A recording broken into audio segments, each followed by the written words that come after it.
19 greatest of all time.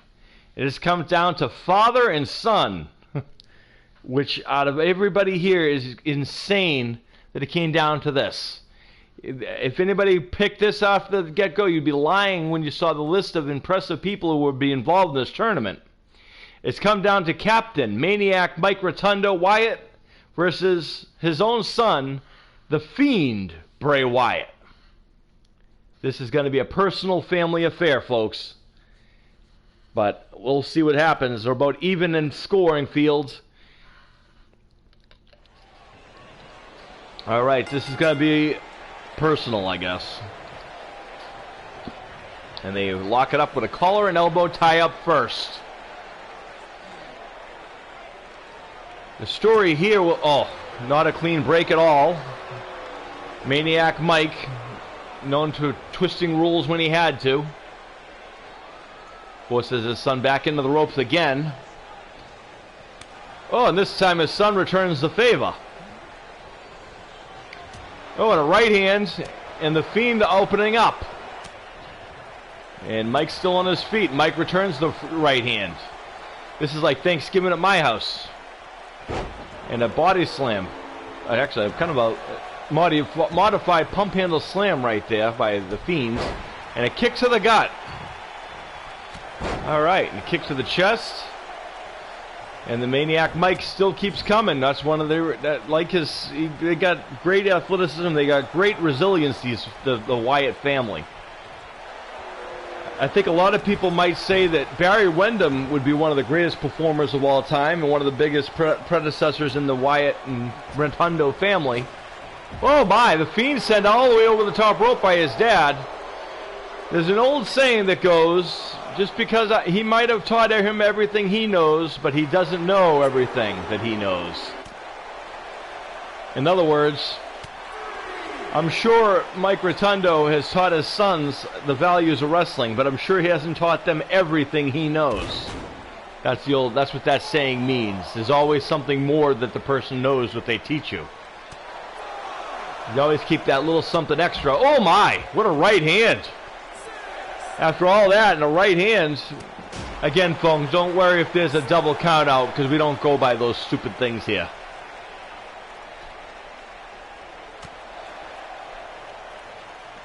Oh, I'm going to tell you right now, there will be no countouts on our show.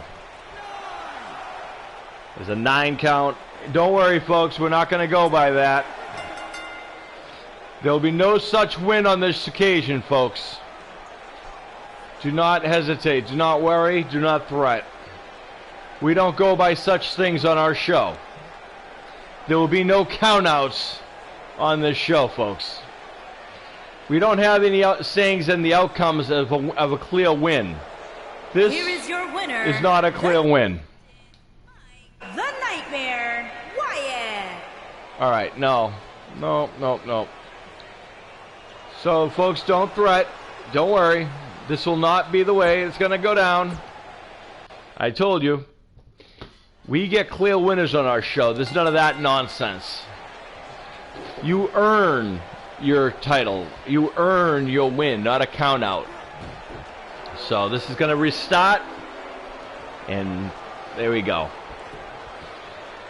I have no problem if someone pins someone or makes someone submit. Even if I don't like the outcome, I can honor that. I have never altered a win or a loss or any way, shape, or form. I would never do such a thing because that's stupid and pointless.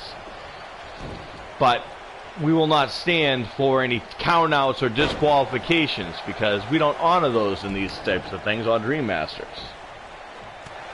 You want to prove who you are and what your man are, you win in the ring. Oh. These two are very evenly matched in the early goings, which is kind of not surprising since, again, they're relatives.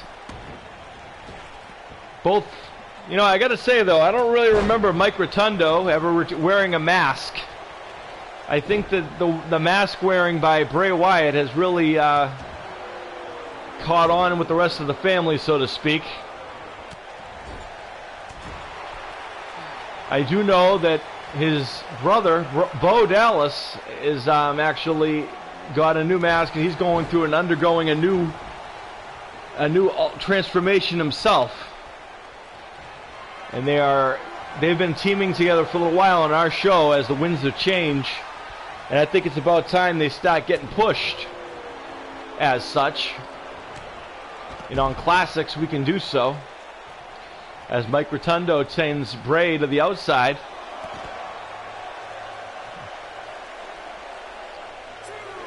Uh-oh. Oh, the back outside again, folks. I'm hoping there's not another stupid false count. Oh.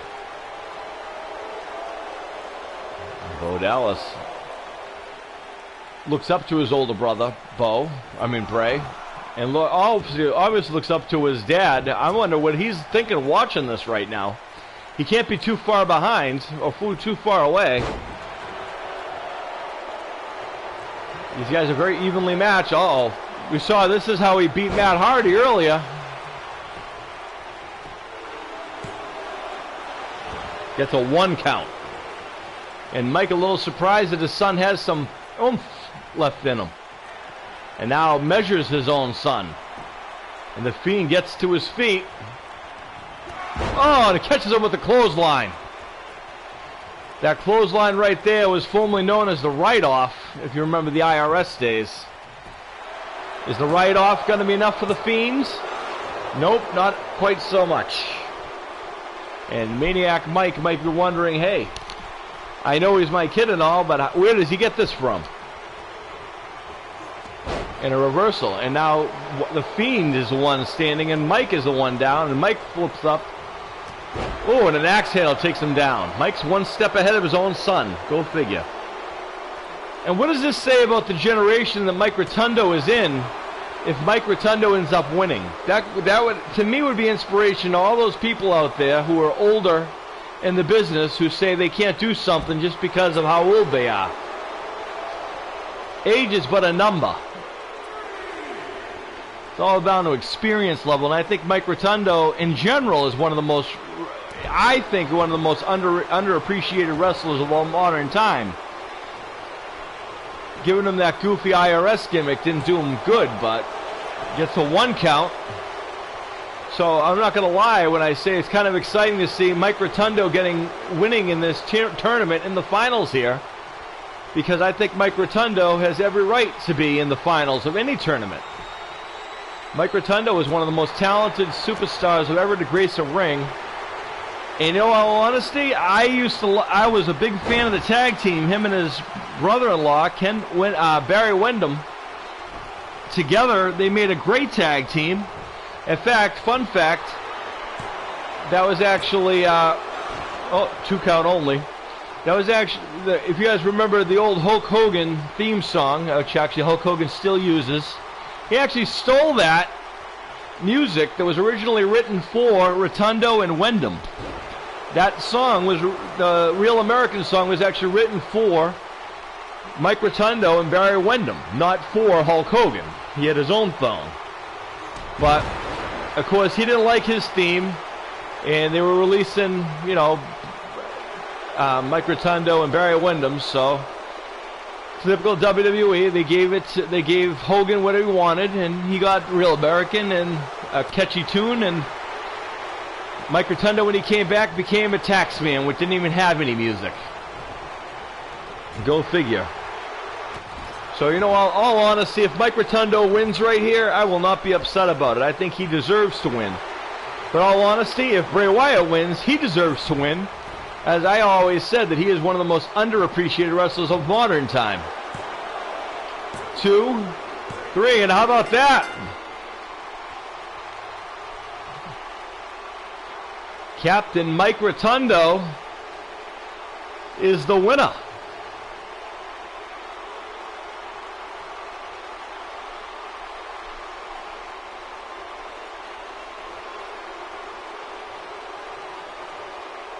Wow. You know what, though? I bet you Bray let him win. The Fiend has a soft spot for his old man.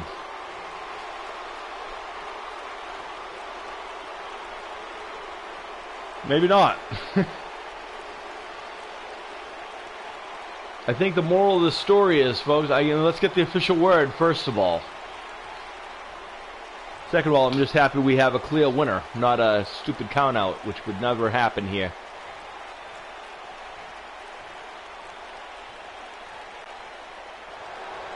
Here is your winner, the Captain, Mike, the Nightmare, Wyatt.